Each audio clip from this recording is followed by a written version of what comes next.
వైసీపీని గద్దెదించడమే లక్ష్యం. ఒక్క ఓటును కూడా చీలనివ్వను, ప్రతి ఓటును ఒడిసి పడతాను. ఇది పొలిటికల్గా పవన్ చెప్పే డైలాగ్. ఇంతవరకు బాగానే ఉన్న బీజేపీతో బంధం కొనసాగిస్తూనే సైకిల్తో స్నేహం చేస్తున్న సేనాని అసలు సీట్ల విషయాన్ని పట్టించుకోవడం లేదని గుసగుసలు వినిపిస్తున్నాయి. గబ్బర్ నిర్ణయంపై పార్టీ శ్రేణులు సైతం గుస్సా అవుతున్నారు.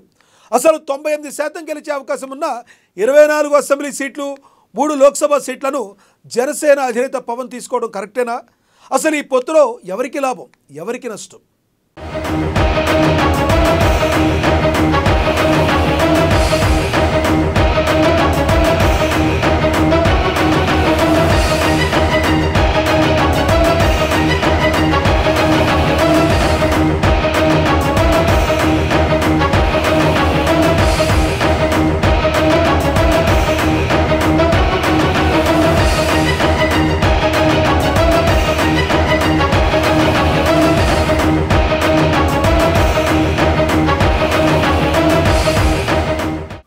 టీడీపీ జనసేన పొత్తుతో ఎవరికి లాభం?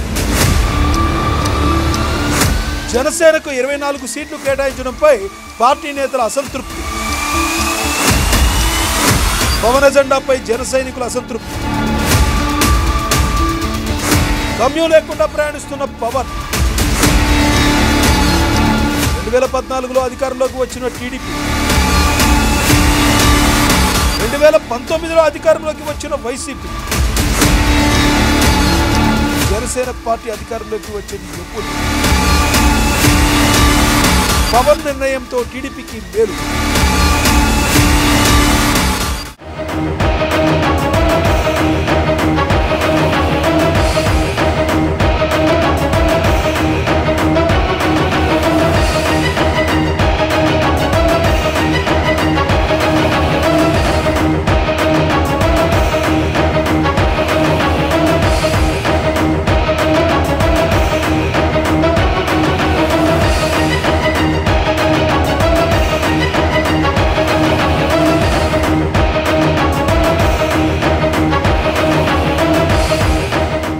ఏపీలో ప్రస్తుతం రాజకీయ చర్చ వాడివేడిగా నడుస్తుంది. అధికార వైసీపీ పార్టీ విడతల వారీగా తమ అభ్యర్థులను వెల్లడిస్తుంటే, టీడీపీ జనసేన పొత్తులో చంద్రబాబు జనసేన పార్టీకి కేవలం 24 సీట్లు కేటాయించడంపై ఆ పార్టీ అభ్యర్థుల్లో తీవ్రమైన అసహనం వ్యక్తమవుతుంది. ఇక రెండు పార్టీల రాజకీయ పొత్తు పెట్టుకున్నప్పుడు సీట్లను 50-50గా తీసుకోవాలి. కానీ అలా కాకుండా జనసేనకి కేవలం 24 సీట్లు కేటాయించడం అనేది చాలా దారుణమైన విషయమని పలువురు పెదవి విరుస్తున్నారు. దాని మీదనే జనసేన పార్టీ నేతల్లో తీవ్రమైన కలవరమైతే రేగుతుంది.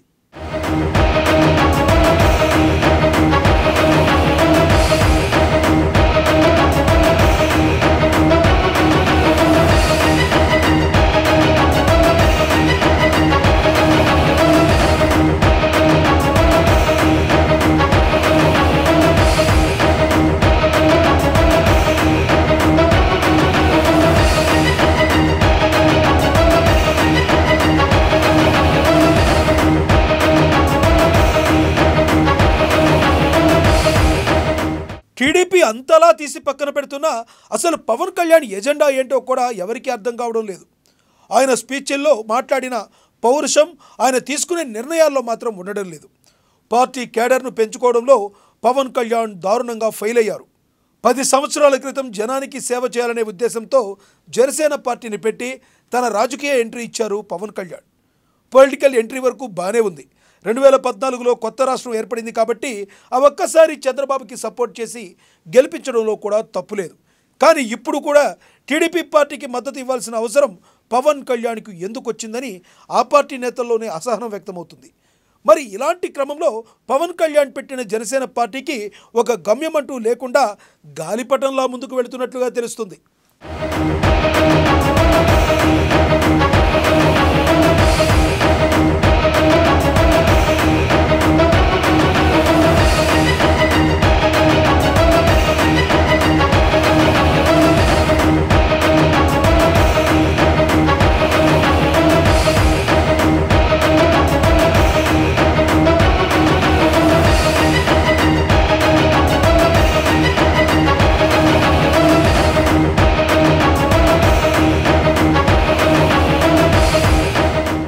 ఇక ఇలానే వాళ్ళకి మద్దతు ఇచ్చుకుంటూ వెళితే పవన్ కళ్యాణ్కి ఇంకో 10 సంవత్సరాలైనా సీఎం కాలేడనేది మాత్రం వాస్తవం.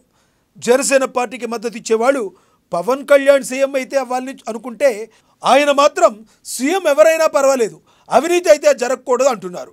జగన్ మీద కేసులు ఉన్నమాట వాస్తవమే. అందువల్ల చంద్రబాబు సీఎం అయితే బాగుంటుందని పవన్ కళ్యాణ్ అనుకుంటున్నారు. వాళ్ళు సీఎంలు అయితే నువ్వు సీఎం అయ్యే అవకాశం ఎప్పుడు వస్తుందని జన సైనికులు గుసగుసలాడుతున్నారు.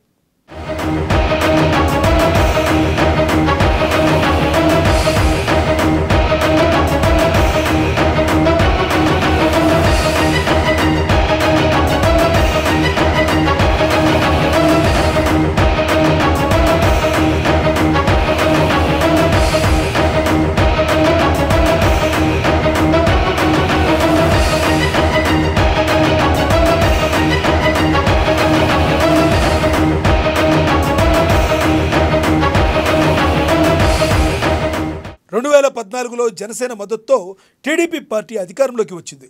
2019లో వైసీపీ పార్టీ అధికారంలోకి వచ్చింది. మరి జనసేన పార్టీ ఎప్పుడు అధికారంలోకి వస్తుందనేది మాత్రం ఒక పెద్ద క్వశ్చన్ మార్క్గానే మిగిలిపోతుంది. పవన్ కళ్యాణ్ ఏమనుకుంటున్నాడంటే, జగన్ అవినీతిపరుడు, అధికారంలో ఉంటే జనాల్ని హింసిస్తాడనే ఉద్దేశంతో ఆయన గద్దె దించాలని చూస్తున్నాడు. దానికోసమే ఓట్లు చీలిపోకుండా టీడీపీకి మద్దతు ఇస్తున్నాడు. దీనివల్ల పవన్ కళ్యాణ్కి వచ్చేదేమీ లేదు. కానీ టీడీపీ పార్టీకి మాత్రం ఇది చాలా ప్లస్ అవుతుంది. నిజానికి ఓట్లు చీలితే చీలనివ్వండి, ఎవరు గెలుస్తారో వాళ్ళనే గెలవనివ్వండి. అలాంటప్పుడు జనాలకి పవన్ కళ్యాణ్ వాల్యూ తెలుస్తుందని, అలాగే అభ్యర్థులు కూడా సేనానిపై రెస్పెక్ట్ పెరుగుతుందంటున్నారు పవన్ సైనికులు.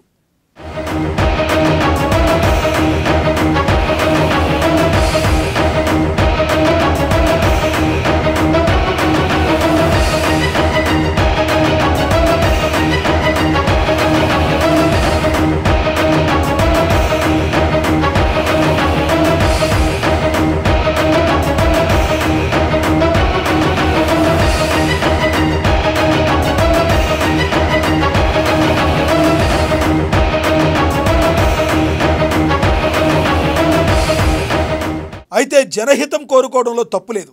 కానీ నీ అజెండాను మర్చిపోయి ఒకరి సంకన చేరడం అనేది ఎప్పటికైనా జనసేన పార్టీకి దెబ్బపడే అవకాశం అనే చెప్పాలి. గట్టిగా కొడితే టీడీపీ పార్టీకి చంద్రబాబు ఈ ఒక్కసారి మాత్రమే అధికారం వస్తాడని తెలుస్తుంది. ఆ తర్వాత టీడీపీ పార్టీని ముందుకు తీసుకెళ్లే నాయకుడు ఎవరో వాళ్ళకి కూడా అర్థం కావడం లేదు. నారా లోకేష్ కొంతవరకు యాక్టివ్గా ఉన్నప్పటికీ పార్టీ మొత్తాన్ని కంట్రోల్ చేస్తూ ముందుకు తీసుకెళ్లే కెపాసిటీ అయితే ఆయన దగ్గరలోనే లేనట్టుగా కనిపిస్తుంది. ఇదే మాటను పలువురు పండితులు కూడా చెప్తున్నారు. ఇక అలాంటి సమయంలో పవన్ కళ్యాణ్ ఇప్పుడు సింగిల్గా పోటీ చేస్తే ఎన్నో కొన్ని సీట్లు గెలిచి ప్రతిపక్ష పార్టీగా అయినా కొనసాగితే బాగుంటుందని మరో వాదన. ఇక ఎలాగూ టీడీపీ పార్టీని అంత క్రియాశీలకంగా ముందుకు తీసుకెళ్లే నాయకుడైతే ఎవరూ కనిపించడం లేదు. కాబట్టి వైసీపీ అంటే నచ్చని వాళ్ళందరూ జనసేన వైపు మొగ్గు చూపేవారు. దీనివల్ల ఆయన 2029లో అయినా అధికారంలోకి వచ్చే అవకాశం ఉంది.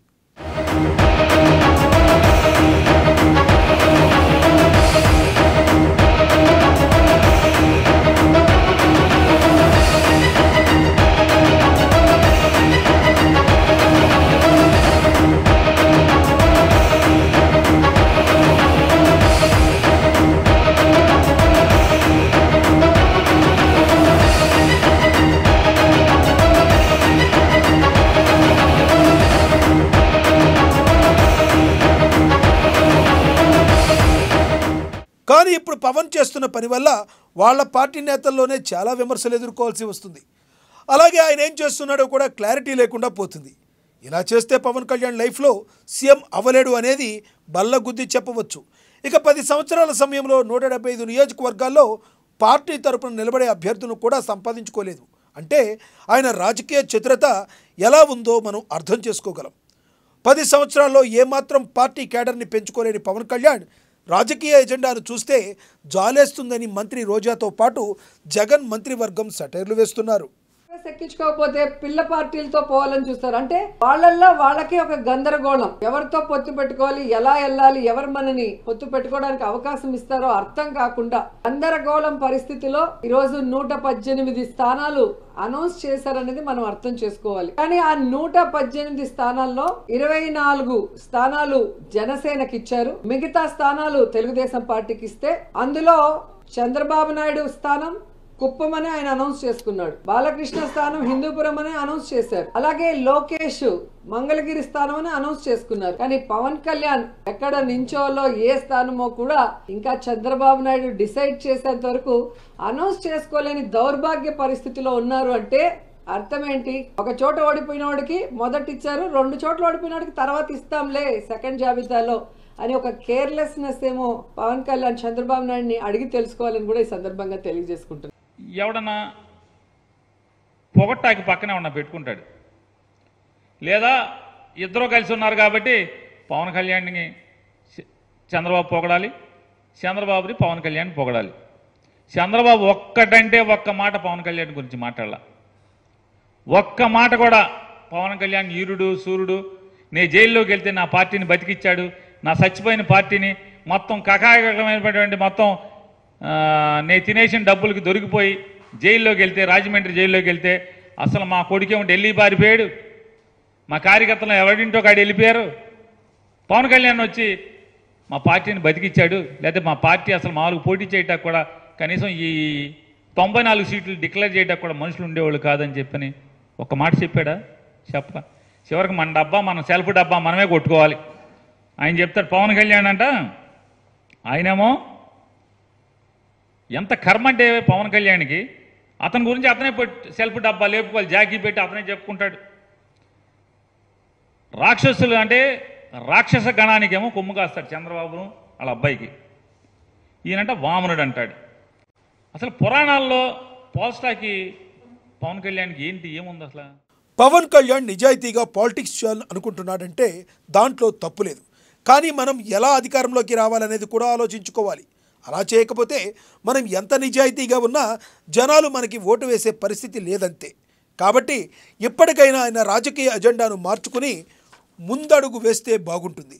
లేకపోతే మాత్రం పవన్ కళ్యాణ్కి రాజకీయంగా ఎదిగే అవకాశం ఉండదనే చెప్పవచ్చు. మరి రానున్న రోజుల్లోనైనా పవన్ ఒంటరిగా బరిలోకి దిగి తానేంటో నిరూపించుకుంటాడో చూడాలి మరి.